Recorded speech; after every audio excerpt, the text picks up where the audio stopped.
కరివేపాకు కారం పొడి. కరివేపాకా అని తీసి పడేస్తారు. కానీ దీనికి చాలా హెల్త్ బెనిఫిట్స్ ఉన్నాయి. కర్రీస్‌లో కరివేపాకు వస్తే తీసేసే వాళ్ళకి, ఇష్టపడని వాళ్ళకి ఈ పొడి ఎంతో యూజ్ అవుతుంది. ఒక్కసారి కరివేపాకు కారం పొడి వేసుకొని తింటే మళ్ళీ మళ్ళీ తినాలనిపించేదే దీని రుచి.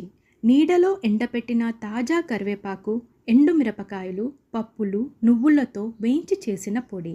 అన్నిటినీ సన్న సెగ మీద వేయించి చేయటం వల్ల ఈ పొడి ఎంతో అరోమాటిక్‌గా ఉంటుంది. వేడి వేడి అన్నం, కాస్త నెయ్యి, ఆపై కరివేపాకు కారం పొడి కలిపితే ఆ వాసన, ఆ రుచి, ఆ మొదటి ముద్ద మర్చిపోలేనిది. అంతేకాదండోయ్! ఈ పొడి ఇడ్లీ, దోసలోకి కూడా చాలా చాలా బావుంటుంది. ఇంకా మీరు చికెన్ ఫ్రై గాని చేసినట్లయితే లాస్ట్‌లో ఈ కరివేపాకు కారం వేసుకుంటే ఆహా! సూపర్ స్పైసీ ఫ్లేవర్‌ఫుల్ అయిన కరివేపాకు చికెన్ ఫ్రై రెడీ. నోరూరుతుంది కదూ! ఇంకా లేటెందుకు? ఇప్పుడే ఆర్డర్ చేయండి కరివేపాకు కారం పొడి. ఇది అమ్మ వంటింటి వాసన.